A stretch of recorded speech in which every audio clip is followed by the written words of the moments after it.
Oi gente, eu sou a Juliana Elaro e nós estamos aqui mais uma vez com o De Frente com a Gabi.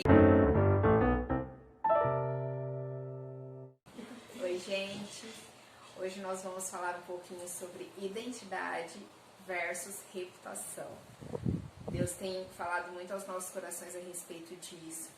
E o momento em que a gente entendeu quem nós somos em Deus virou uma chave na nossa vida e a gente passou a valorizar muito mais o que os céus falam sobre nós do que o que as pessoas falam sobre nós, que é a reputação.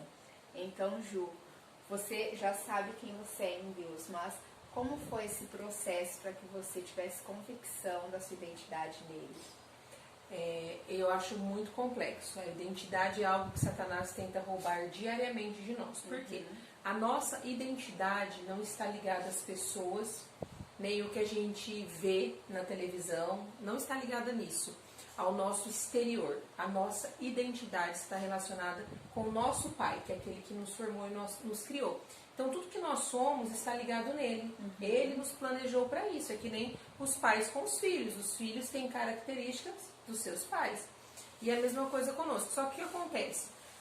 Na nossa fase, tanto criança, adolescência e fase adulta, vai vir um conflito de identidade. Porque nós precisamos de uma base. Será que eu me pareço com a minha mãe? Será que eu me pareço com um artista de televisão? Aí você se olha, você fala assim, meu corpo não é igual ao da Gisele. Muito bem, porque ela é muito magra, ainda bem que não sou.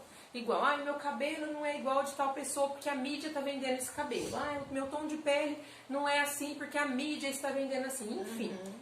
E aí você começa a ter crises, porque você começa a achar que o padrão é falar baixo, se você falar alto. Sim. Você começa a imaginar que o padrão é se portar de tal forma, porque fulana se porta assim, se veste assim. A gente começa a buscar um padrão e começa a se comportar de acordo com o que as pessoas estão falando ao nosso respeito. Sim. Então assim, eu sofri muito com isso. Por quê? Porque falavam muito, tipo assim, eu tive uma época de complexo, de rejeição com o meu corpo.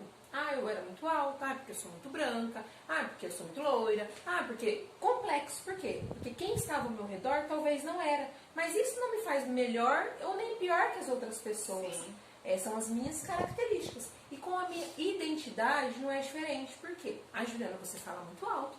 Você ri muito. Você é assim. Aí eu falava assim, meu Deus, então eu vou ter que mudar isso. Mas eu comecei a entender quem eu sou em Deus, independente do que as pessoas falam a meu respeito. Porque pode alguém olhar para os nossos vídeos e falar, nossa, nada a ver. Ok, mas se o céu está falando, continue. Vão ter pessoas que vão dizer, isso está me edificando. Então a gente tem que ficar com o que o céu diz ao nosso respeito. Mas diariamente, tudo que está ao nosso redor vai conspirar contra, porque o inimigo quer roubar a nossa identidade. Porque vem de Deus, então ele quer que a gente fique perdida, ele quer que a gente tente ser como outra pessoa, porque aí o que nós carregamos que é precioso e único, nós não vamos colocar para fora, porque a gente vai entender, isso não é precioso, porque é totalmente diferente da outra pessoa, então eu não sou tão preciosa assim, e aí eu não vou expor o que Deus colocou dentro de mim. Então, isso é muito importante. Então, quando eu entrar nesses conflitos do que as pessoas estão falando, porque isso é muito normal, eu escuto diariamente alguma coisa, toda mulher escuta, todo ser humano passa por isso, e às vezes entra em crise. Meu Deus, acho que eu sou um ET. Não. Aí, nesse momento de crise, de não saber se realmente é para mim fazer ou não fazer, e quando tentam roubar a nossa identidade, eu tenho que falar, epa, não, o que o céu diz a meu respeito? Não, eu sou única, realmente. Estão me achando diferente? Legal, eu sou diferente. Estão me achando parecida. Não, mas eu carrego algo exclusivo. Sim. Mas eu faço diferente do que as pessoas fazem? Ok. Mas fulano não gostou? Ok. Mas o que estão dizendo não está me agradando? Ok, eu vou buscar em Deus a afirmação do Senhor. Porque quando Deus fala com Gideão, ele fala, você é corajoso. Ou seja, o Senhor está vendo nele o que ele mesmo não via.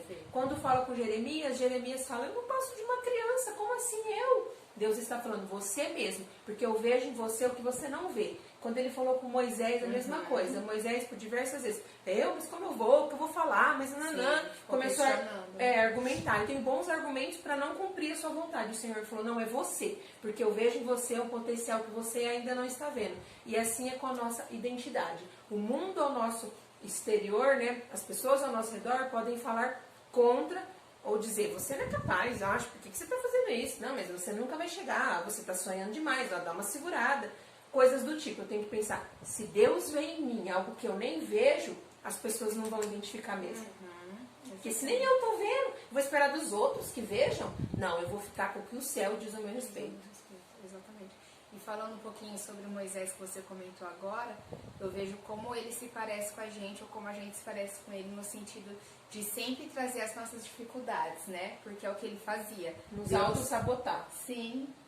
E Deus já via nele uma pessoa com perfil de liderança. Sim. Por isso que ele foi escolhido, já estava dentro dele. Aí você não está vendo, você não está acreditando que você pode ser um bom líder, porque você não sabe falar. E falar é de menos, você carrega algo que o líder precisa carregar. Sim, você vai pensar no próximo, você pode não conseguir falar, se expressar. Você está olhando fisicamente, mas eu preciso do que você carrega interiormente. O seu coração é de líder, a sua postura vai ser de líder. Então vai, mas a gente se auto-sabota. Eu líder, como que eu líder? Se eu nem sei nem falar. Sim, você não só saber falar para ser líder. Não, sem inúmeros fatores. É. E aí a gente começa a trazer à tona, né? Eu não sou isso, eu sou aquilo, eu sou aquilo, eu sou aquilo. Porque os nossos olhos veem que é impossível, que eu acredito que foi o que aconteceu com Moisés. Mas a Bíblia fala que o poder de Deus se aperfeiçoa na nossa fraqueza. É isso aí. E é o que aconteceu com todos eles. E baseado nisso tudo, em algum momento você já deixou de fazer algo que Deus te revelou como filha, dentro da sua identidade nele, por valorizar mais a reputação do que os outros estavam falando? Várias vezes. Várias vezes.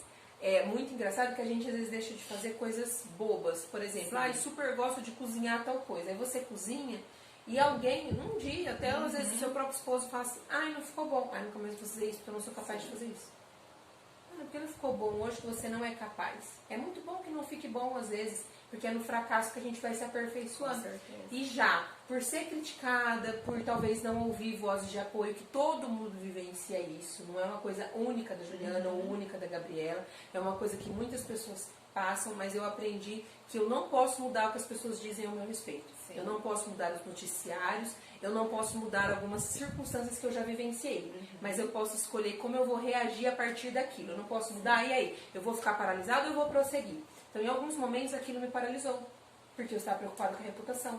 Ai, vão falar que eu não sei falar. Ai, vão achar que eu falo alto. Ai, vão achar que... Enfim, preocupada no que as pessoas diziam. E me paralisei, até que o Espírito Santo me constrangeu, porque ele é um Deus de propósito, um Deus de aliança, e o propósito dele não é que a gente fique estagnada, e começou a me constranger. Mas e aí, o que vale eu, que sempre estive ao seu lado? O que vale eu, que penso a seu respeito? O que vale eu, que te planejei? O que vale eu, que vou te capacitar? Aí eu falei, epa, é verdade, porque a gente vai ter que aprender a lidar com os não. Sim. Com as críticas, por toda a vida. Área. Até que você faça algo que 100 milhões de pessoas falam assim, uau! Aí você fica, uau! Sempre vai ter um que vai falar, não ficou bom. Não ficou bom. É que nem Davi, quando chega lá em Mical, estava todo mundo muito feliz, porque disse que ele dançou e as outras pessoas estavam ali felizes. Uau! Aí ele entra e fala assim, nossa, eu não estou celebrando com você, que foi o que Mical fez. E aí?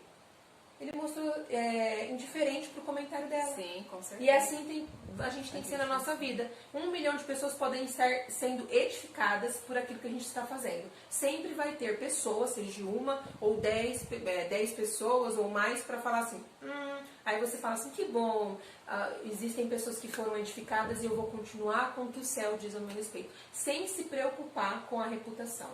Sim. Porque a multidão pode estar indo contra. Mas vamos ficar com o que o céu diz a nosso respeito. E não mudar a nossa identidade, nem o plano estabelecido pelo Senhor para a gente executar por conta das circunstâncias, das pessoas, das vozes contrárias. Sim, com certeza. Até porque eu acredito que o nosso verdadeiro propósito está dentro da nossa essência, né? Com certeza. Não tenho dúvidas nenhuma nisso. Por exemplo, eu falo baixo, a Ju fala alto, mas eu acredito que dentro do meu tom de voz, o meu propósito está articulado. Sim. Da mesma forma o seu, a sua forma de brincar, a minha forma de ser mais reservada. E eu vejo dessa forma mesmo. A única voz de apoio que a gente tem que buscar é a de Deus. Sim. Que foi quem nos criou, quem nos planejou, quem estabeleceu tudo para nós antes da fundação do mundo. Sim. Porque o resto, por mais que seja importante, não nos conhece profundamente. A Ju é minha amiga há muitos anos e ela não me conhece profundamente como Deus me conhece e vice-versa. Então, não tem por que a gente valorizar muito, muito, muito a reputação do que as pessoas falam.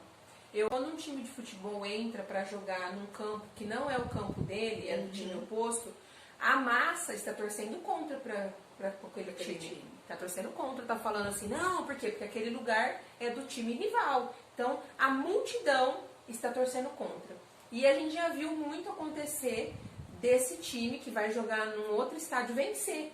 Sim. Vence do mesmo jeito. E eu fico pensando, imagina esses jogadores, os dois, né, tempo ali, os 2 períodos do tempo jogando e escutando uma multidão dizendo que eles não vão conseguir. Porque é praticamente isso. Então eles pegam uma bola, tem uma multidão dizendo, não vai conseguir, não vai conseguir. Então eles tentam fazer o gol, não vai conseguir. Ou eles fracassam na tentativa de um gol, tá vendo, vocês não vão conseguir. Imagine o psicológico desses jogadores. Sim. Mas eles estão focados no que eles foram fazer ali. E eu acho muito sensacional nesse exemplo, porque mesmo que esteja uma multidão ocupando praticamente todo aquele estádio, sempre tem um lugar reservado para a torcida, né, desse time, que no caso é o oponente, e são pequenas pessoas, porque não é o time da casa. Mas eu imagino esses jogadores focados nessas vozes, que são poucas pessoas, mas eu vou focar naqueles que acreditam em mim. Mas é uma multidão, mas eu vou focar naqueles que acreditam em mim. E assim é nós para com o Senhor. Sim. O Senhor, nosso Pai, sempre está falando, vai, faça assim, eu acredito no seu potencial, se levante, não desista, eu vou aperfeiçoar, eu vou preparar. Só que vai talvez existir uma multidão, que é o diabo fazendo barulho, desiste, para, você não vai conseguir, isso é sonho demais, não faz, já perdeu, e nananã. Palavras contrárias. Mas eu vou focar na voz do Pai. E se ela estiver baixinha demais, como às vezes o pequeno número daquela torcida, a voz é baixa, eu vou chegar mais perto para que fique uma voz audível. Amém. Glória a Deus. Espero que vocês tenham compreendido a identidade de vocês, que vocês valorizem o que o Senhor diz a respeito de vocês. Amém. Então a gente encerra mais um vídeo e com certeza eu espero vocês no próximo.